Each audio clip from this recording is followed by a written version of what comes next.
Boo! Oh hi! Welcome to Sadnessful, where I review films and TV shows and give my honest opinions that no one really cares about but will give anyway. I'm scared. And I'm scared today because I will be reviewing the 2024 show Hazbin Hotel.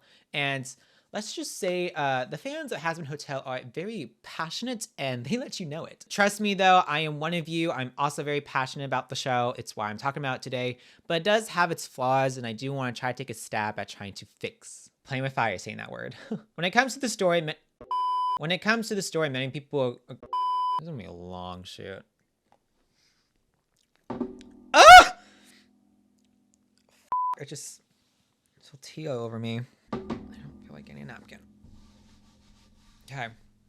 That works. When it comes to the story, many people agree it's rushed, me being one of them, but I actually think the show's biggest problem is the lack of context, and you'll see what I mean later on in the video. Without further ado, it's time to get into Hazbin Hotel. Spoilers abound. The show follows Charlie Morningstar, Princess of Hell, daughter of Lucifer himself. She decides to open up a hotel where sinners can go to try to redeem themselves so they can go to heaven, though Charlie quickly discovers this is easier said than done. She does this because every year there's an extermination event where angels come down and kill as many sinners as they can in order to keep Hell's population in check. Charlie hopes that the hotel can be a solution to Hell's overpopulation problem. That way her people won't be slaughtered every year by the exorcist angels. I'm now going to go over the main points in each episode, except for the pilot that was released on YouTube in 2019 before being picked up by A24 and released on Amazon Prime. Yes, it is technically canon, but doesn't have the correct lore said by Vivian herself, the creator. So I'm not going to go over it, especially since most of what happens in the pilot do happen in the show, and I'm only going to talk about what happens in the show itself. Anyways, in episode 1, the latest extermination event just happened, which upsets Charlie. This makes her reminisce about her mom, Lilith, who's been gone for 7 years. She gets a lucky break when her dad calls her, asking if she could meet with the leader of the Angels army in his place, to which she sees as an opportunity to pitch her hotel. While she's gone, Vaggie, Charlie's girlfriend, attempts to shoot a commercial for the hotel, since Alice's commercial, let's say, was a bit tone deaf. Vaggie gets the hotel staff and guests to help out with filming. Alistair's the facility manager, who's also a very powerful overlord and someone you should never make a deal with. Husk is the bartender, Nifty is the maid, and Angel Dust, who's a massive porn star, is the only guest and is only there for the free rent. And just to clarify, Charlie is Hellboy, but everyone else was human, and when they died, they were sent to hell as sinners. Supposedly, While at the meeting, Charlie finds out that the leader of the Angels army is Adam, as in the very first man created Adam, and he's a total jackass. She tries to pitch her hotel, but Adam quickly shoots her down and tells Charlie that they'll be moving up the next extermination to 6 months away. And at the end of the episode, we see a body of one of the angels, which is the first time any of them have been killed. In episode 2, we get introduced to the V's, Vox, Velvet, and Valentino, who are overlords working together. Valentino is having a bitch fit and Vox has to calm him down. While doing this, Valentino informs Vox that Alistair, who's been gone for 7 years, is back and is working at the Hazbin Hotel. This sets Vox off, who clearly has a grudge against Alistair. The V's, though really just Vox, decide they need a spy on the inside. Back at the hotel, Charlie gets a new guest, Sir Pentious, who loves a good fight and tried to pick one with Alistair earlier in the episode, and failed miserably. It's quickly discovered that Sir Pentious is the spy the V sent, but Charlie gives him a second chance and he joins for realsies. In episode 3, Charlie decides to run trust exercises with the gang in order to help show they can redeem themselves, and she trusts Vaggie to run it, who basically turns into a drill sergeant. During the exercise, we learn that Vaggie really wants to make sure that Charlie's plan succeeds, going as far as saying, "If I can't help you, what's the point of me?" Which is basically all her character is. It's giving Mikasa Eren vibe. Meanwhile, all the overlords in Hell have a meeting to discuss what to do with the next extermination. While at the meeting, Velvet throws the head of the fallen angel and tries to get the overlords ready to fight back since they now know that angels can be killed. She gets pushback, especially from Zestial and Carmilla, both of them arguing that without further knowledge of how the angel died, it could lead to an unwinnable war with heaven. Velvet then absolutely lets them have it in a diss track that lives in my head rent-free. Yes, Velvet, work! Also, probably good to point out that in each episode there are 2 songs sung by the characters. This is a musical, and let me tell you, the songs slap. Anyways, Velvet calls out that Carmilla is clearly hiding something, which prompts her to end the meeting. Velvet then stomps out of the meeting, never to utter a single word for the rest of the season. After the meeting, Carmilla tells Zestial she killed the angel in order to protect her family. So there goes the mystery of the fallen angel. Oh, and Alistair was able to get one of Sir Pentious' minions to overhear this, so he also knows what Carmilla did. Episode 4, the best one in my opinion, mostly follows Angel Dust. Charlie goes to one of Angel's shoots and accidentally causes a ruckus, which pisses off Valentino, who owns Angel's soul and forces Angel to do whatever he wants while on set. Once Angel gets back to the hotel, Husk calls him out on his fake personality, and Angel storms off. off, forcing Hus to go after him. Hus then saves Angel from getting drugged at a bar, and Hus tries to cheer Angel up by singing how they're both losers, as one does. This works and they make amends. Important to note here that Husk was also an overlord himself, but sold his soul to Alistair in a desperate attempt to save his power. Episode 5, oh boy, this is where I think the story starts to spiral. Charlie is desperate to stop the extermination, so she calls her dad for help, who she has an estranged relationship with. Why are they estranged?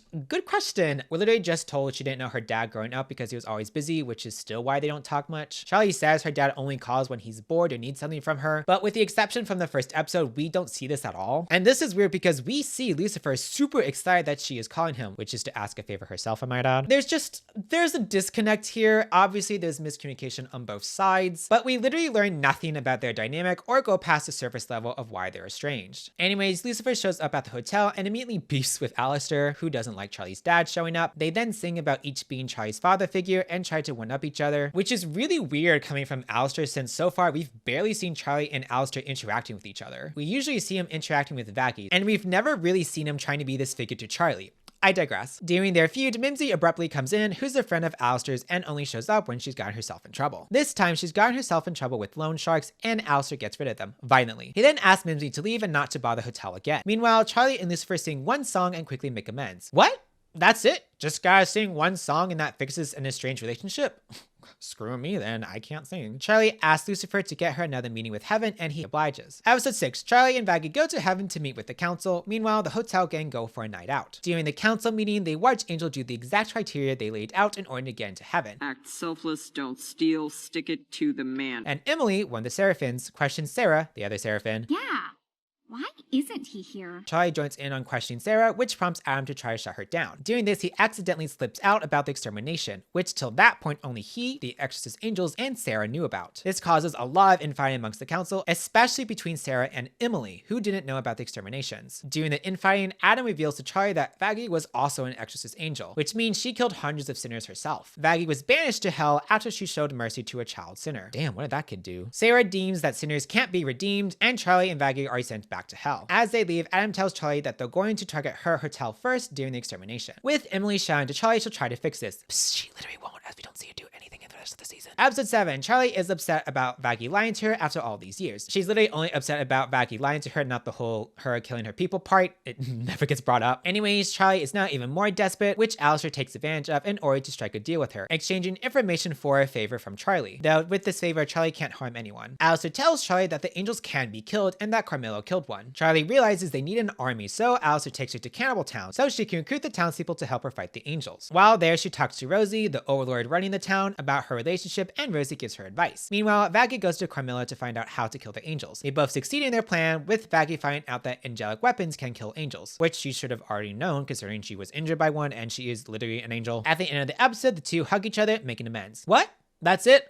All you have to do to resolve an issue with someone is hug them? Screw me, I guess. I don't like hugs. Episode 8, The Big Battle. The hotel gang ready themselves and fight the angels once they arrive. Side note, doesn't it seem a bit contradictory that in order to protect her hotel about redemption, Charlie resorts to murder? Good luck everyone getting to heaven now. Anyways, during the battle, Serpentius gets murked. Lucifer shows up, late I might add, to help in the battle. The hotel is destroyed and Adam is murked by Nifty. The hotel gang do end up succeeding and winning the battle, with the angels retreating after Adam was murked. They mourn the loss of Serpentius and rebuild the hotel, celebrating the win. We also learn that Alistair is in some type of deal himself that he's desperately trying to get out of, and eventually he wants to take over hell. We also see Serpentius spawn in heaven, and Lute, Adam's lieutenant, tell a woman that Adam is dead.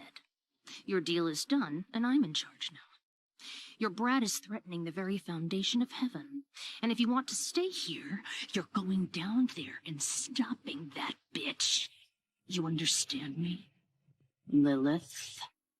And that's Hazbin Hotel. I'll now go over what I liked. I love the songs, easily the strongest parts of the show. They're catchy and they're great at showing important moments that would typically be a boring dialogue scene. I do like the character designs. I know the show got a lot of flack for them, and I do think there are understandable criticisms like them being too detailed or all of them being the same body type, but I like them. And I know a lot of people complaining about the show being too red, and to that I say, it's literally hell. Of course it is. That said, I am not a graphics guy. I'm not an animations guy. I know nothing about that area. I get that people said said, because the show is so red, it makes it hard to see things. I think that you could spin it in a way that they are in hell, therefore not being able to clearly see everything makes you feel disoriented, just like it would feel like if you were actually in hell. The red thing never bothered me is what I'm saying, and I do think that was blown out of proportion. Love the concept. I think it's such a fun, unique take on how hell works. Hell is a really cool setting that has its own rules it runs by, and I was constantly wanting to learn more about it, which is great because that means I was invested in this world. I did like the character dynamics, mostly. Angel and Hush's relationship, though a tad rushed, is nicely developed, and I think Angel's storyline is by far the most interesting. And I would say Angel is my favorite character. I'm sorry, Velvet, I love you too. Please forgive me. Angel is the most complex, as we see a lot of him and his relationship to Valentino, and how he puts on an act as a way to give off an impression that he is still in control, even though he's not. In general, though, all the characters contribute to the show, and they're each wacky in their own way. And the show is funny. I know my recap may not have given that impression, but the show is a comedy, and there are a lot of funny moments. Now the dislikes.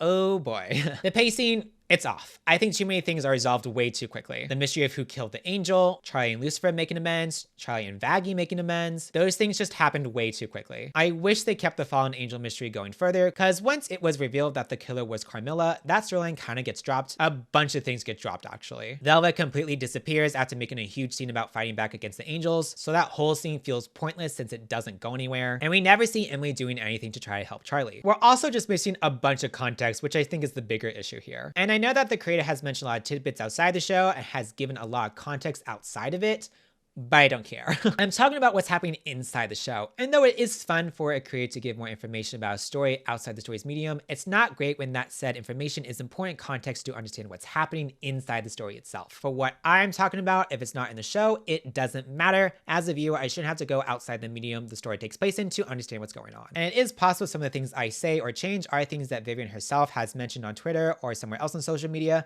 but I have not seen every post, and I'm only going off of what is present in the show. One huge context we're missing is that sinners can only permanently be killed when killed by angelic weapons. This is not stated anywhere in the show, and it's important because we see the hotel gang kill plenty of other sinners. So to the audience, it seems like the sinners are doing a pretty good job at keeping their own population in check. However, what we don't know is that they will eventually regenerate and come back, but they won't come back if they're killed by an angel. That's why the exterminations are such a huge problem. Going back to episode 5, again, Lucifer's and Charlie's relationship is not developed well, and we needed more context as to why it is the way it is. Same with Alistair's and Charlie's relationship. It's just so random that Alistair all of a sudden starts beefing with Lucifer. Like, what? We haven't seen him doing anything with her that would warrant this type of reaction from him. He literally says in the song, "Who's been here since day one? Who's been faithful as a nun?" No, you haven't. At least we haven't seen it. And yes, he's likely trying to manipulate Charlie in the scene, but we don't get that context of why he's acting that way. In general, we could have seen more of the hotel gang actually trying to redeem themselves, which is the whole point of the show. We do see them doing some activities, but I think we could have used more, especially with Alistair. That way we get a stronger sense of the gang's dynamic. Now, my least favorite character is Vaggie. And look, I know most people hate Val, but he's supposed to be unlikable. Vaggie is not. Her storyline really is just being there to help Charlie, and that's all she is, and I wish she had more depth than that. She is literally a fallen angel, and the show doesn't really do anything with it. The show could have also done more with the reveal that she's an angel and how Charlie reacts to that. Don't kick the camera. Why do I do this every time? Oh! Okay.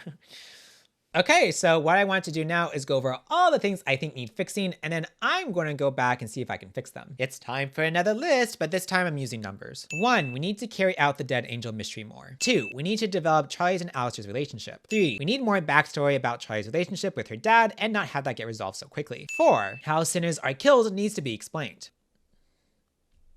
Which way should my hand be? 5, the gang needs to be doing more wacky missions, developing their dynamic more. 6, we need more depth with Vaggie and not resolve Charlie's issue with her so quickly. And 7, we need to do something with Velvet instead of her just disappearing in the season. Real quick, I just want to reiterate that I'm just some random nobody talking about a show I really like and having fun about how I change it. I do think most of the show's issues are a result of the studios, not the creators, especially when it comes to pacing issues. That's typically the studio butting in, wanting the product released as quickly as possible, as cheaply as possible. I do know there was a leaked pitch deck of the original show, and I have looked at it, and it looked like there's supposed to be more than 8 episodes, which I absolutely agree the show needed more than 8 episodes. But alas, we have to work in the confines of only 8 episodes, which again is probably the studio's doing, not the creators. With that said, I am going to take some huge liberties with what I changed, and I am going to restructure a lot of the show. There is the added challenge for me that season 1 is clearly setting up different storylines for season 2, and some of my changes may disrupt that. I am going to propose a solution for that, but for right now, I want to focus on making season 1 stronger. Anyways, enough talk. This is how I changed Hazbin Hotel. To start, we need to make some rearrangements. I'm scrapping episode 7 and 8. Yep, don't want them, don't need them. I'm doing this because I'm making episode 6 the new finale, aka the new episode 8. I think ending on the council meeting is a strong way to end the season. Plus, this now gives me 2 free episodes to develop the characters more and fix some of the issues I outlined. With episodes 1 and 2, I'm pretty much going to keep them the same. I will say, I did like how the characters were introduced in the pilot episode on YouTube, and just wish they redid the pilot for episode 1. But I get it didn't have the right lore, and we did need that meeting with Adam in the first episode. Maybe they could have made episode 1 a 45-minute episode instead of 25 to include all that, but I'm already making a lot of changes, and episode 1 and 2 work as is. Episode 3 gets funky. This is where I'm making some big changes. By that, I mean I'm now using one of my free episodes to create a new episode 3. In this episode, I'm going to introduce Mimsy. I'll have her show up similar to how she does already in the show, and I'll keep her being a friend of Alistair's. Alistair knows she always brings trouble, but he sees this as an opportunity to get closer to Charlie. He asks Charlie to help his dear friend, and Charlie of course agrees. He knows Charlie will fail at trying to redeem Mimsy because she's Mimsy, and he's planning on using this. Charlie gathers everyone together, and we see them doing activity together, which Mimsy utterly fails at. I'm also keeping Mimsy going over Alistair's backstory like she does in the show, and I'd add in a side plot with Angel and Husk working together for this activity. That way we get to see more of their dynamic for their eventual episode together. Meanwhile, Alistair keeps encouraging Charlie that she can help Mimsy. I also want to add in somewhere the scene where Husk calls out that Mimsy always brings trouble and that Alistair is on a leash, as he does in episode 5 of the show. Which, having this be in episode 3 is very early on to hint that Alistair is in a deal himself,